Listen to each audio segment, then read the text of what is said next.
We were just allowed inside the theater here at Brooklyn Paramount about an hour ago. The doors don't actually open for the public until 9 p.m., which caught us off guard a little bit, I think, because usually, as you know, on election nights, you like to have your supporters inside, maybe have a few drinks in them before polls close at 9 p.m. As it is now, they're probably going to be in line at 9 p.m., and the Board of Elections tells us this could be a fast update on where things stand. So we're just waiting to see. Right now is just a lot of reporters, and we're just waiting to see what's next. And behind me you can see that stage, and that's where Zohran Mamdani is going to be giving either his victory or concession speech a little bit later tonight. So what have you heard about where he was today? What are his plans for tonight, and when we might see him this evening?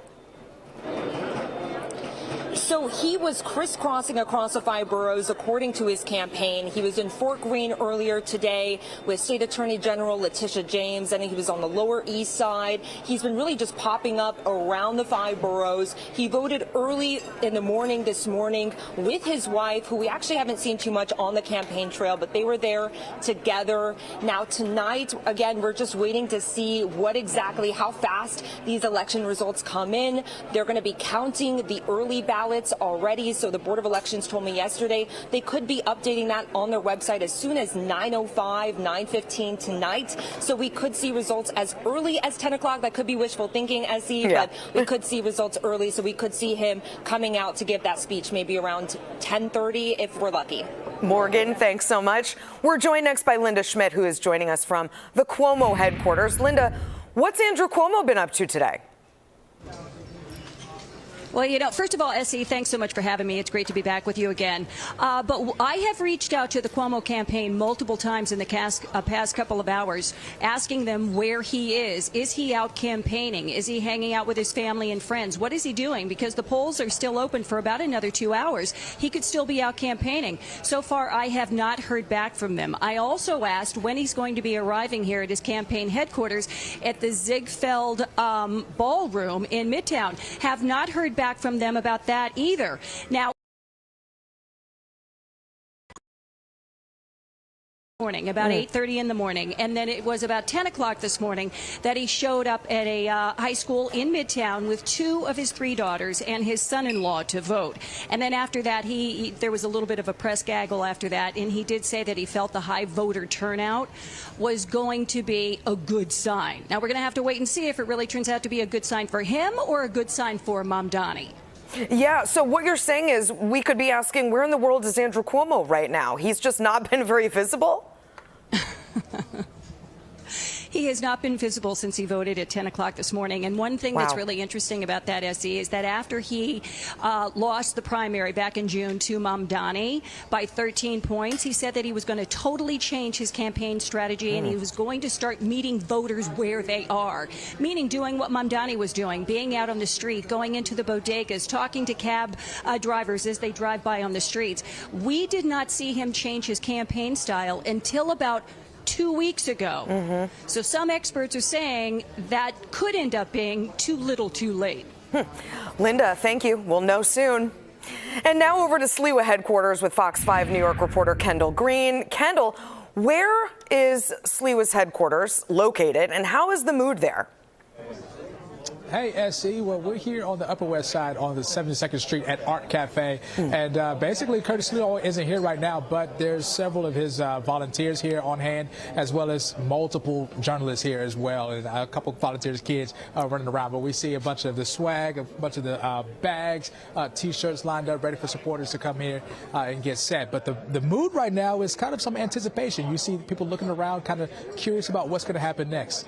I'm sure. Now, Curtis, as we know, has been one of the most active campaigners this election, and Election Day is no different. Where has he been today, Kendall? The question is, where hasn't he been? I mean, he started early. He started this morning alongside his wife, who casted her ballot on the Upper West Side, and then he moved later on to the Bronx around 11 o'clock, and then he took another step. He went to another school around noon, and then he was at another school around 2. So he's been moving around as if he's got a lot to prove. I mean, he's on the final step before they start counting those votes. So he's been on the run for sure. That's typical of how he has campaigned this entire season. Any word on when he's going to arrive there, or when he plans to speak? Not just yet. Not just yet. They haven't let us know when he'll arrive. But I think his last engagement looks like it was around 7 o'clock near Bay Ridge Elementary School. I'm sure he'll make his way here shortly after that. So this is my question. We just heard from Linda that we didn't really know what Andrew Cuomo was doing today. Did the Sliwa campaign give you their schedule so you knew where he was going to be? Listen, no stone left unturned. If you look right here, this is his itinerary. He's letting everybody know where he is, making sure he gets that last message out for those voters. I think that's maybe the story of the campaign, the way these three different individuals, all New York fixtures in one way or another, have managed to differentiate themselves by their campaigning over the past few months. Very different operations, but no one could say about Curtis Sliwa that he didn't get out there and pound that pavement. For sure. They called it a blitz today, and I know we've seen him on the subway several times, several press conferences, so today, no different. Okay, Kendall, well, thanks so much, and stand by. I'm sure we'll be going to you again soon. And up next, we know how the campaigns are doing, because we've been talking about them and covering them and talking to the campaigns. But what about the voters? Remember, this is about voters. Let's talk to them. Battleground NYC. We'll be right back after the break.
We're back with Battleground NYC, the fight for your vote. Let's get to more analysis on this race.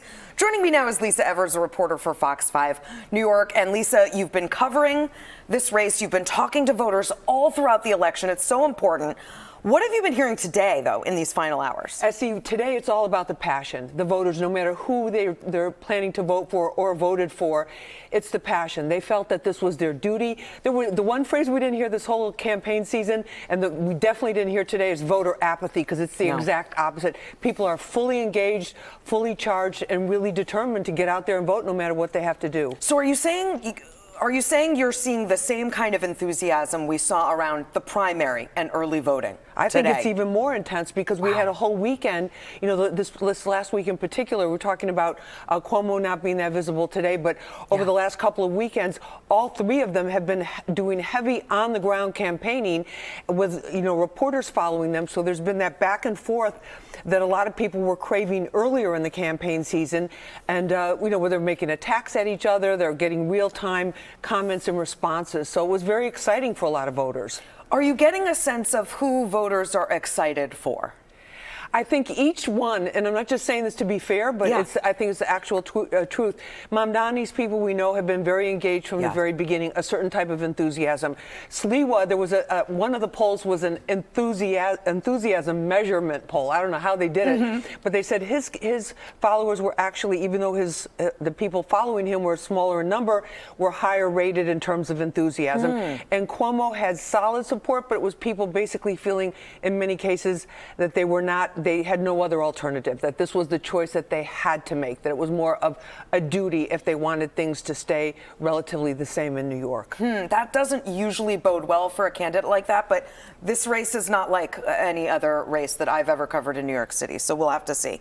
As you know, President Trump has also been inserting himself into this local election. Have you talked to any voters, I was wondering, who said that he is the reason that they're voting the way they are, whomever that's for, whether that's for Mamdani, for Cuomo, for Sliwa? Has he come up? He definitely has come up with some people, but these are the people that are fixated on President Trump as the reason for whatever is wrong that they feel is wrong in the city. So it's something that they're fixated on, and it doesn't seem like they're really paying that much attention to what that particular candidate. But most of the people, it's very, this is a local race. Yes. There's a lot of issues that are facing New York, and I think that one of the things is, it's whatever their key issues are that they're, focused on. And for a lot of people across the board, for all three candidates, affordability. Even though Mamdani has made that the cornerstone of his campaign, the other two have had to address it a lot because people feel it every day. You can't ignore that issue when every time you go to the store, something's costing a little bit more. You look at your utility bill. Whoa, how did that go up $50? Right. All of those types of things. It's like right in people's faces all the time. So we know affordability has been a huge issue. Yeah. Have you heard of other issues coming up today as turnout drivers? I think the one is going to be accountability. That we've heard about affordability, but also accountability. And I think people are like, okay, at this point in the campaign, ideas are great. How are you going to make them happen? And how are you going to make them happen if you have the federal government willing to step in on a moment's notice to do whatever they feel they need to do in order to protect the country as a whole, but especially this piece of land called New York City? That's a thing that's happening in the midst of this. But another thing that's happening in the midst of this is the government shutdown. I'm wondering if that came up at all today. I think some people, one of the big concerns is this food issue. People talk about SNAP, that's affecting a certain percentage of people, but also you have other people in the backs of many New Yorkers' minds. How stable is my job? How reliable is my job? If I lose my job, am I going to be one of the people that has to wait online for 3 hours with a shopping cart at an outside pop-up food pantry in order to feed my family? It's really interesting to think about how the national politics, national debates have impacted this race and how this race is impacting the national debate. Well, it's all one, they're so intertwined, and especially as you know in New York City, anything to fund anything, nothing is just, very few things are fully funded by the city alone. It's city funds, state funds, federal funds. You have to be able to navigate this labyrinth of all these competing agencies and who's in charge of this, who has this jurisdiction, and it's very, very difficult for any candidate. Yes. Lisa Evers, thank you so much for your analysis throughout this entire Battleground season. We've really loved your on-the-ground reporting. Thank you very much. Great to be with you, Essie. Okay, up next, whether it's affordability or housing, crime, public transportation, or education, parents drove a lot of the conversations of this election. We'll talk to two moms who became activists this cycle and what they're hoping happens tonight. We'll be right back with more Battleground NYC, the fight for your vote.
We're back with Battleground NYC, the fight for your vote. And joining me now for the bigger picture are the Mamdani moms, Paloma Naderi and Marisha Pareek. Welcome, ladies. Thank you for having us. Well, it's great to see you in person. As Battleground fans know, we had you on, I'd say about halfway between the primary and election day, where you told us how Zohran Mamdani inspired you to become canvassers and organizers. How have the last few weeks of campaigning been? Last few weeks of campaigning, we're even more excited now than we were then, if you can believe it, for a couple of reasons. Like, first, I'll just speak to the incredible community of moms that we're building. It's only grown over time. We've had the great fortune of having some higher profile moms come and tell us and using their platform and influence to highlight the issues that are super important to parents. And then also we've just gotten the chance to meet so many everyday moms just like us who are now meeting each other, meeting to volunteer together and sort of get involved in all of this. And we are also still canvassing in our neighborhood where we're speaking to all types of voters. It is an unsettled area, we'll say that. And having a great time really sort of highlighting what's important to us. We're finding voters really like to hear what's important to moms. Sure. Whether they're a mom or not, and then that leads to productive and wonderful conversations. Moms always drive these conversations, don't we? What are the top issues that motivated you to pull the lever for Mamdani? And when you're asked about the issues, what do you say? Yeah, I mean, I think to yours and Paloma's points, the reason that we've been so excited about Mamdani's campaign is that his platform is based on policies that matter to working families. Things like affordability of housing for all New Yorkers and smart policies to actually move that forward. Things like universal childcare and treating childcare as a public investment like schools or roads, and so that people can give all of themselves to their careers and their families. And safety, which depends on both prevention and a smart response, which is something that's on parents' minds all the time. And Marisha, to people who would say Mamdani, he just isn't ready. He's too young, he's too inexperienced, and maybe the promises he's making are unreasonable at best or dangerous at worst. We've heard all that criticism. So what's your response? How do you defend a 34-year-old with very little experience going in to take on this giant job? Yeah, well, as moms, we are used to being underestimated, I will say that. I think all experience is not good experience, and we have to look at someone's quality of experience and not just the number of years that they've been doing a certain job. Zohran has been an incredibly effective and beloved assemblyman. He has led this meteoric campaign over the last year, a campaign based on hope and inspiration. There's a lot of policies in this city that were seen as unrealistic until they were done, like universal pre-K. It's only unrealistic until enough people want to fight for it and have someone to fight for them. And Paloma, any concerns about a Mamdani win tonight? I know you want him to win, but maybe regarding how the president might turn on New York and punish New Yorkers if Mamdani wins. I think that's on a lot of people's minds, Essie, but I think, as we all know, New Yorkers do not back down. Moms do not back down. And Zohran will not back down either. And we're feeling heartened that he'll be in our corner should all go well tonight. And a comment that rings in my head all of the time is one that former Governor Cuomo made early on in his campaign, where he said that federal agencies are going to come into New York City and they're going to commit unconstitutional actions and that we should not overreact. And we don't believe there's any overreaction to unconstitutionality and to issues and forces that might impact our most vulnerable New Yorkers. Those are our neighbors. We're going to stand up for them. And we've been also really heartened by blue city mayors, Boston Mayor Wu and Chicago Mayor Johnson. And we think Zohran's going to follow in similar footsteps and stand up for the city. Trump, as you know, he's a formidable opponent. You know, a lot of people think that they can take him on and they can't. What gives you reason to believe Zohran Mamdani is the man to do that? Yeah, I mean, I think that we've seen it. I think that we've seen it often. I think that he is a candidate of integrity. That's something we talk about a lot as parents. That is a value that we do not see in all public figures, and it's one we really want to instill in our children. So I think that we trust him, I guess, is the best way that we can put it. Well, good luck to you both tonight, and thanks for coming on our show and talking to us about your activism and your canvassing and your candidate. We really appreciate it. Thanks, Essie. Paloma and Marisha, thanks again. Up next, a big topic in this election has been regime change and how will young voters sway the final vote. Battleground NYC will be right back.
We're back with Battleground NYC, the fight for your vote, one more time with the bigger picture. And for this segment, we're joined by Kaivan Shroff, Democratic commentator and attorney. Welcome, Kaivan, and also happy birthday. Thank you. Great to join. It's a big night for you. It's a big night for us, too, but it's really a big night for you.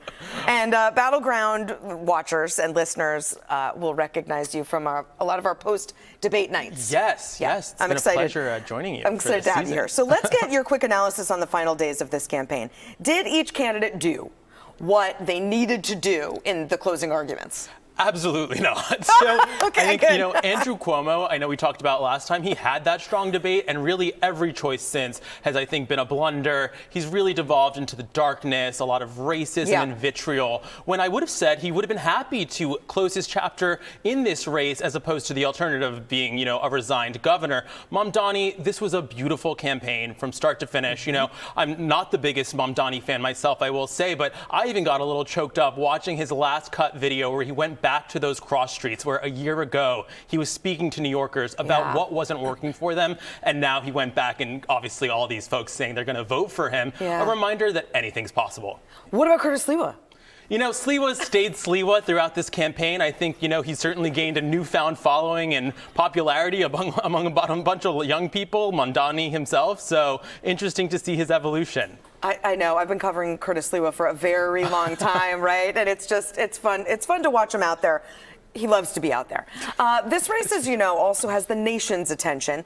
Republicans are hoping to get a useful foil in Zohran Mamdani, but Democrats are also looking at what's possible. What lessons should the party take from this race? And what lessons should they perhaps not take if you were advising them? Well, I think one key lesson, which is not new to say at this point, is the focus on affordability. But what I will say is not reading too much into the rest of Mamdani's campaign in terms of messaging. I don't think this party is headed more towards the left. If anything, we saw a huge win, or projected win at least already, for Abigail Spanberger in Virginia.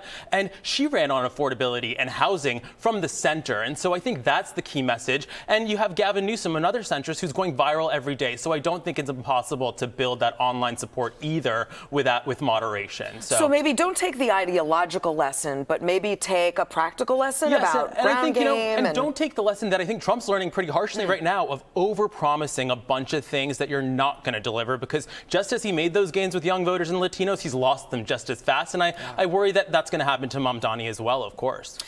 Zohran Mamdani, as you know, has been in a very comfortable place these past few months in the polls. Any chance Cuomo or Sliwa could pull it out? There is no chance, I think. I think he's run a great campaign. And one of the things to take away, too, is campaigns and candidates do matter as much as the policy. And I had a couple people who I know don't think Mamdani's going to take the city in the right direction say, well, do you think maybe there'll be an upset and some whispers? But I don't see it this time around. Do you think it's going to be closer than the polls have had it? I think, there will be more support for Andrew Cuomo, I think, than a lot of folks want to accept and want to realize. And I think just as much as we need to take lessons from Mamdani's success, we also need to look at that. And there are voters that, supported Trump, those quiet Trump voters in 2016 that people don't necessarily focus on and listen to. But I think our own party needs to look at that and say, why did, probably at least tens of thousands, hundreds of thousands of folks get behind Cuomo? In the end, yeah. And if Mamdani does win and Dems win in New Jersey and Virginia, will this, in your minds, be a referendum on Trump, or are these primarily about local issues in local races? Well, I think certainly the governor's races will be a referendum on Trump. I do think this is a very specific New York City race. And a couple reasons, right? I mean, not only is Mikey Sherrill also, like Spanberger, focusing on costs and prices, again, that theme, but Donald Trump is in the White House, and while I think a lot of folks give him, great leeway, fighting against giving food to the American people right now, against a federal court order. And so while I think they like some of his lawlessness and gruffness, I think at some point when he hasn't delivered on any of those promises, he's sort of losing ground here, and it absolutely is a referendum on his leadership. So quickly before we go, if Dems pull off this hat trick, what should they do with that momentum heading into midterms? You know, I think what they're going to quickly want to do is distance themselves from Zohran Mamdani. And I hate to say it, but I think I hope he's successful. But option 2 is, as he's not successful, there's a great opportunity for more moderate folks to use this as the test case and say, look, you promised the world, you didn't deliver on it. Voters are frustrated. And look at these other great candidates that we do have, that won in states like New Jersey, which is turning more purple, and won in Virginia. So I think that's going to be the argument, of course, and especially with 2026 in mind. Stakes are high. Kaivan Shroff, thanks so much for being here Pleasure. tonight and throughout the season. We appreciate it. And we'll see you back here tomorrow, the rest of the week, for more in-depth conversation, context, and reporting right here on Battleground NYC, the fight for your vote.